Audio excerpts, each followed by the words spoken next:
Hello guys, so this is another video by Time Merchants. My name is Chris and we're gonna dive into the brand that I like the most personally, and I would say it's the one brand that I get the most in a year, most probably besides Rolex.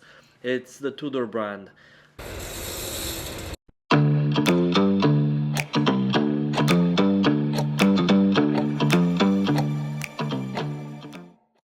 In Canada, we have a lot of Tudors, especially the 34s and the Submariners from the time that are very, very common. I've pulled out here almost, I believe, like 15 watches that are all in the 33, 34 size. I think we have a 31 there that's a bit more special as well. But overall, I know they all look the same. They all kind of have the same proportion in terms of size and case and everything, but I'd say pretty much every single one is different. I call them the little candies because they're kind of affordable. Each one has its own color, its own pattern, and what Tudor did really cool about them is that they had fun. Besides the fact that a lot of them are going to be looking classy, some of them are going to be looking even a bit sporty or really different from one another. So let's dive in. I have three watches here that are my most probably my favorite out of the bunch. I may have one or two here that are really cool as well, but those are most probably the ones I like the most. This is a 1969 Tudor 7106. What's cool about them is that they have little markings on the back. In this case, it's a Love by Kelly, so it's almost a lifetime ago. So most probably this watch was gifted by a loved one to her lover. So this is really one of the good ones because of the gray dial that's really even.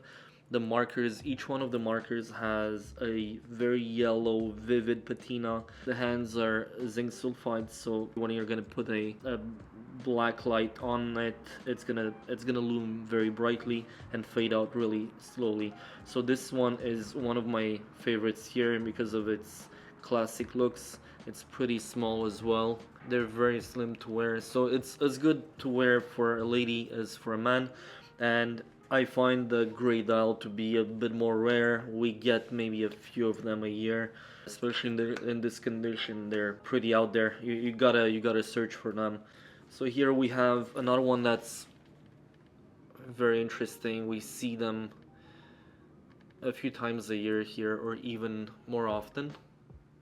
So this one is a 1966 Tuxedo dial. It's a 7995. Those are easily recognizable by the pattern of the dial and the pattern of the loom and the hands. So it still has a small flower. The Tudor with the small flower is easily recognizable for its flower coming from the Victorian era and from the Tudors that are much older. So this was one of the easiest recognizable insignia from a regal point of view. So they're really nicely made, and the whole tuxedo part, so the whole stainless steel ring around it is really making it look amazing and easily identifiable for what it is, 79.95.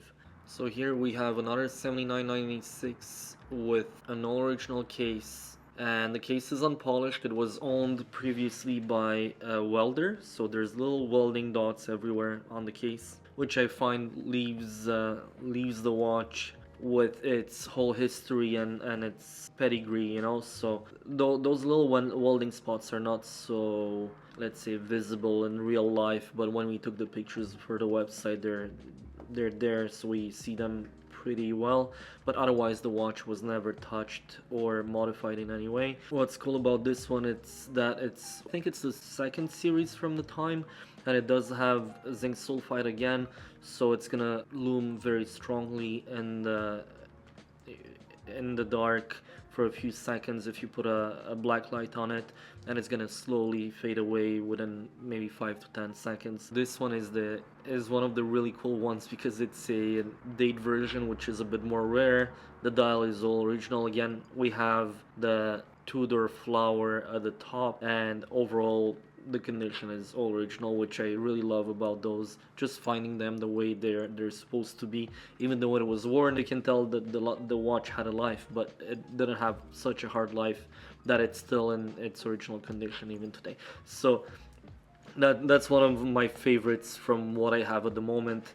There's quite a few more here, each one with its individual little details and bezels, different dials, markers. There's a really rare one here at 7929 as well, with a amazing honeycomb dial. So that one wears like a 36, but it's more of a 34 and a bit in terms of size. So I find that in the Tudor line there's so many choices, and each one is unique to the year, to the reference, so you can basically choose what you like. And also they're still extremely affordable. I think that this is the one brand where you can find something really nice without having to spend a lot of money.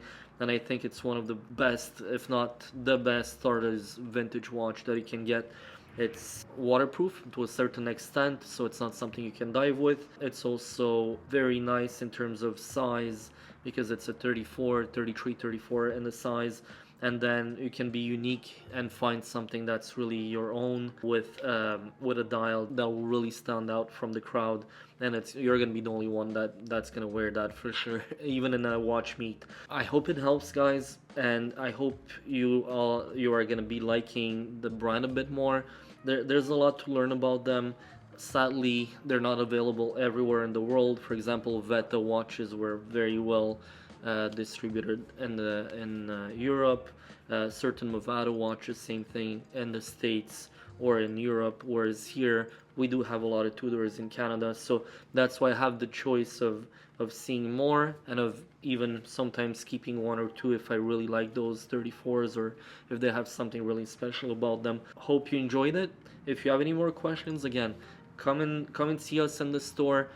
Contact me through my phone or through email. I'm always going to try to respond as fast as possible. This is what we have for today, so follow us for the next video. Thank you, guys.